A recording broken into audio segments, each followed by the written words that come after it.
యేసుక్రీస్తు నామంలో అందరికీ వందనాలు.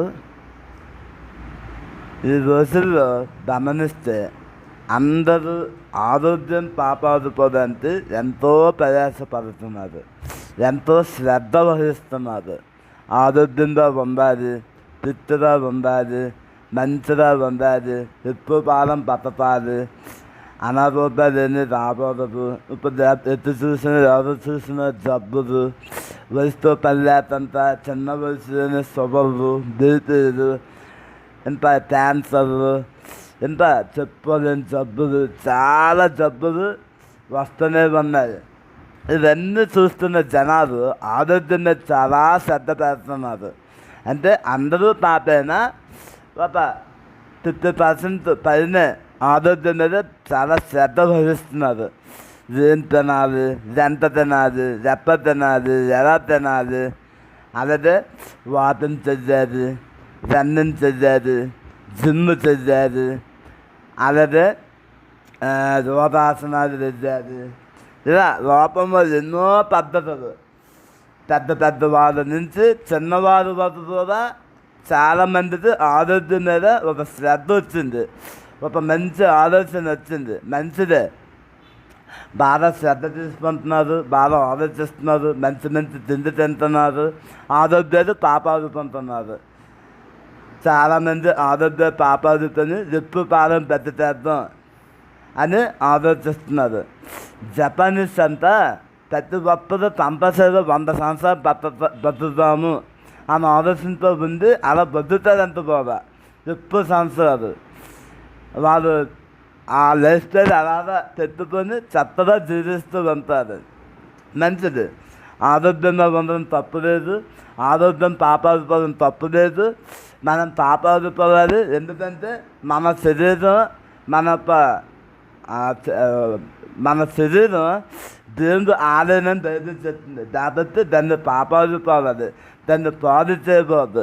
చాలా జాగ్రత్తగా ఏం చేయాలో, ఎలా చేయాలో, ఎంత తినాలో దాన్ని కాపాడుకోవడం తప్పేం కాదు. చక్కగా దాన్ని చూసుకోవాలి, ఎందుకంటే దేవుని అందరూ నివసిస్తారు కాబట్టి దాన్ని కాపాడుకోవాలి. మంచిది. మరి మనం ఆరోగ్యంగా ఉండాలి, మంచిగా ఉండాలి అని ఎన్నో విషయాలు చేస్తాం కదా. బైబిల్ ఏం చెప్తుంది మన ఆరోగ్యం కోసం? ఒకసారి చూద్దామా?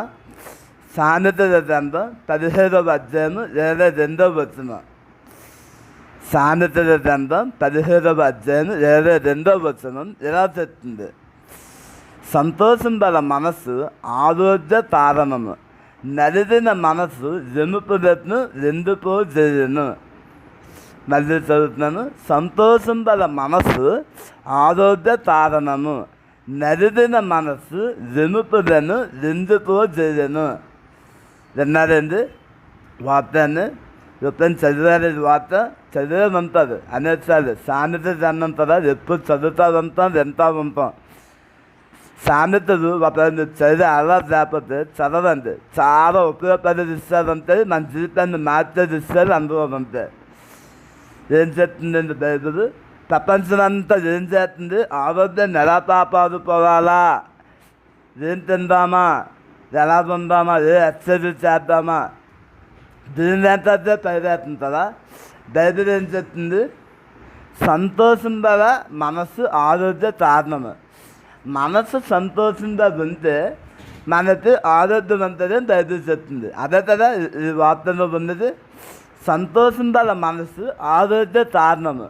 మన మనస్సుని సంతోషపెట్టుకోదంటే ఏం తిన్నామా, ఎలాంటి బట్ట ధరించుకున్నామా, రెప్పదలు వెళ్దామా, ఇదే కదా మనసు సంతోషించ, హాయిగా ఉండదా, ఆనందంగా ఉండదా. ఎప్పుడు మంచి తిండి తిన్నప్పుడు ఒకప్పుడు ఎప్పుడు ఏం తిందామా, ఎప్ప తిందామా, ఏ కొత్త వెరైటీ తిందామా, అది తిందాం, ఇది తిందాం. ఎందుకు?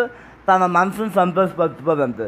కొంతమంది బట్టలు దాని గురించే తపందైతే ఉంటుంది. ఎంత ఆలాత పడతాడంటే బట్టలు ఇస్తుందని. వాళ్ళకి బైబిల్ కూడా చెప్తుంది, నూతన వస్త్రం వేస్తుంటే మనిషి ఉల్లాసిస్తాడనిసి, ఆనందపడతాడనిసి నూతన వస్త్రం.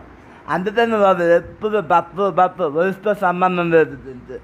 ఎప్పుడు వేసిన బట్ట వెళ్ళిపోదు, కొత్త తెచ్చేది, ఎప్పుడు మంచి తెచ్చేది, సంతృప్తి తెచ్చేది, మనసు సంతోషిస్తుంది.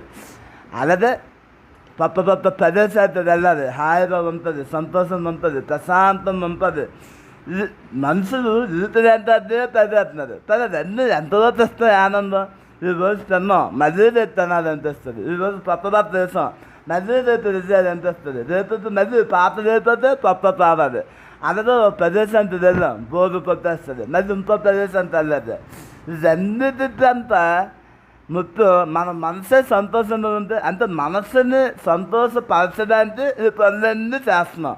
ఈ పనులన్నీ చేస్తే మనసు సంతోషపడుతుంది కొంతవరకు. కానీ నిజంగా మనసు సంతోషం ఉంటే మనకు ఆరోగ్యం వస్తుందని చెప్తున్నాను. ఈరోజు అనేక మందికి జబ్బులు తగ్గపోదంటే కారణం అనేక జాతరు, దీర్ఘపాత జాతరు, చాలా జాతరు తగ్గపోదని కారణం మనసు మంచిగా ఉండదండి. ఆ మనసులో పుర్రు, పుతంతరాలు, దేని పనులన్నీ పెట్టుకొని మనిషిని ప్రేమించలేక, మనిషితో సమాధానం లేక, ఒక మనిషి అంటే తప్పుకోలేక, ఒక మనిషిని చూసి మతం తిప్పేయడం, ఇప్పుడు చూసినా మనసులో ఏదోటి పెట్టుకొని కొంతమంది పేర్లు తింటే చిరాకు వచ్చేది, కొంతమంది మొపాలు చూస్తే చిరాకు వచ్చేది, కొంతమంది తలుసుకుంటే చిరాకు వచ్చేది. అంటే నీ మనసు ఏం బాగున్నట్టు, నీ ఆరోగ్యం ఏం బాగున్నట్టు. అందుకే కొంతమందిని చూస్తాం, డబ్బు ఉంటుంది, ఆస్తులు ఉంటుంది, అంతస్తులు ఉంటుంది, అన్నీ ఉంటాయి, ఎప్పుడు చూస్తే మొత్తం వేస్తూ ఉంటారు. ఎందుకు? వాళ్ళ మనసు ఆనందం ఉండదు. ఆ మనసులో అందరినీ ఒకసారి చూడాలనే దేని ఉండదు. వాళ్ళకి తెలియదు వాళ్ళ ఎన్నుకొని ఎండిపోతుంది, వాళ్ళ ఆరోగ్యం క్షీణించిపోతుంది. చాలామందికి మధ్యని బీపీలు, షుగర్లు, బీపీ పెరిగిపోదని తాననేది వెళ్ళిపోయినన్నీ లోపల తెచ్చుకుంటుంది. ఆ బీపీ పెరిగిపోతుంది. ఎందుకు? నీ ఆరోగ్యం నీ చేతిలో ఉంది, దేంతో చెప్తున్నది. సంతోషంగా మనసు ఆరోగ్యం కారణమట. ఆ సంతోషంలో ఉండడానికి ప్రయత్నించదే, మనసుని ఎలా పాడు చేసుకోవాలా, ఎలా దాన్ని బెరుక్కోవాలి, ఎలా దాన్ని ఇబ్బంది పెట్టాలి, వేధిస్తారు ఎంతసేపు ప్రతిసారి. అందుకే జబ్బులు తగ్గట్లేదు. దేనికైతే ఎప్పుడో మనం స్వస్థత ఇచ్చేది, దేనికైతే ఎప్పుడో మనది మన ఆరోగ్యం ఇచ్చేది. కానీ మనం చేసిన తప్పులు, మనం అనుభవిస్తున్నది బలహీనతలు, మన ఆలోచన సరైన లేక, మన మనసు సరైన లేక అనారోగ్యానికి కారణమవుతున్నాం.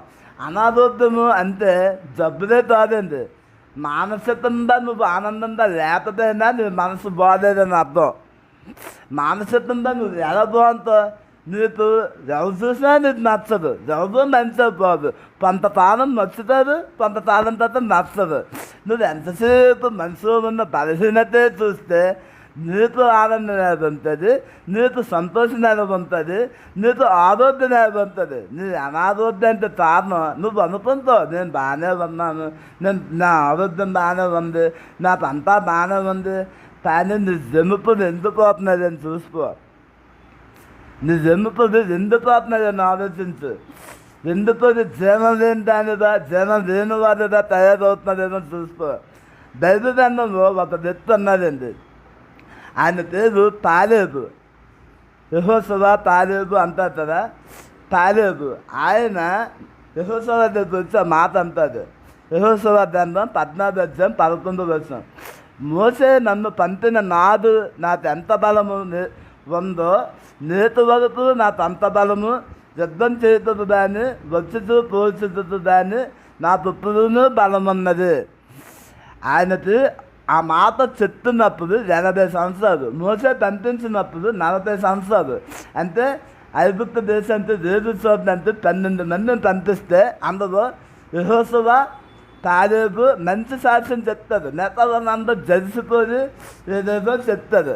ఆ తాలేబు బైబిల్ చెప్తుంది, ఆయన పూర్ణ హృదయంతో, పూర్ణ ఆత్మతో, పూర్ణ మనసుతో దేవుని వెంబడించలేదండి. దేవుని వెంబడించారు కాబట్టి ఆయనకి 40 సంవత్సరాలు ఎంత బలం ఉందో 80 సంవత్సరాలు కూడా అంతే బలం ఉంది. ఆ సాక్ష్యం మనం చెప్పగలమా? నాకు ఒక 20 సంవత్సరాల కిందట ఎంత బలం ఉందో, ఎంత మంచిగా ఉన్నాను, ఇప్పుడు కూడా అలాగే ఉన్నాము అని మనం చెప్పగలమా? ఇదో పాడేది చెప్తున్నారు. ఏంటంటే ఆయన సంతోషంగా ఉండేవాడు, దేని ఎందు ఆనందంగా ఉండేవాడు, మనసుతో ఆనందంగా ఉండేవాడు, సంతోషంతో జీవించేవాడు, పూర్ణ హృదయంతో దేవుని వెంబడించేవాడు. అందుకే ఆయన ఆరోగ్యంగా 80 సంవత్సరాల ద్వారా ఆరోగ్యంగా ఉన్నాడు. ఆ యుద్ధం చేయాలంటే నేను గది అనేసి అంటున్నాడు. ఈరోజు మన పరిస్థితి ఏంటి? మనకు మోకాలు నొప్పులు, పాలు నొప్పులు, చేతులు నొప్పులు, భుజాలు నొప్పులు, మెడ నొప్పులు, అన్నీ నొప్పులే. ఎందుకు? మన మంచిలో ఉంటుంది కదా, మన ఆలోచనలో మంచిలో ఉంటుంది కదా. నిజంగా మనం ఆలోచిస్తే 10 సంవత్సరాల కింద మనం ఏదన్నామో ఈరోజు మనం అదే ఉన్నామా? అప్పుడు ఉన్నంత మంచితనం మనలో ఇప్పుడు ఉందా? అప్పుడు ఉన్నంత దయాగుణం మనకు ఇప్పుడు ఉందా? రోజుకి మన మనుషులు ఎలా తయారైపోతున్నారు? చాలా దారుణంగా తయారైపోతున్నారు. అందుకే ఆసుపత్రులు పెరిగిపోతున్నది. అందుకే ఎంతోమంది రోగాలు పాలవుతున్నారు. ఎందుకు? అందరి సంగతి మనకు ఎందుకని దేవుని వార్తం చేస్తున్న మనం, దేవుని వెంబడిస్తున్న మనం కూడా అలాంటి మనసు, ఎప్పుడు పురుగు స్వతంత్రాలు, ఎదుటి బాధ్యత చూడలేనితనము ఇలాంటి తెచ్చుకొని మనం అనారోగ్యం పాలకపోతే ఆరోగ్యంగా ఉంటామా?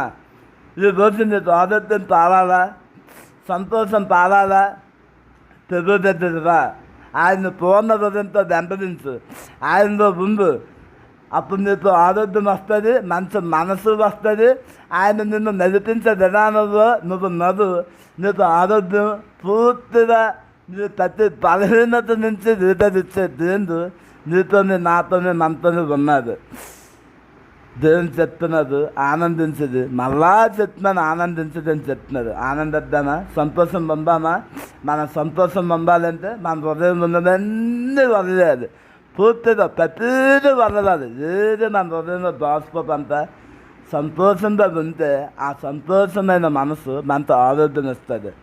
అదేదా దేవుని ప్రభువా మాకు సహాయం చేయండి. ఈ రోజు నుంచి మేము సంతోషం ఉందని సహాయం తెచ్చండి. మా మనసులో ఏమి లేకుండా చక్కగా ఉందని సహాయం తెచ్చండి. నీ దగ్గర నేను సంపూర్ణ ఆరోగ్యం, సంపూర్ణ స్వస్థత పొందుతున్న వాదదాన్ని ఉందని మాకు సహాయం తెచ్చండి. యేసుక్రీస్తు నామములో అది వేడుకుంటున్నాం తండ్రి. ఆమేన్.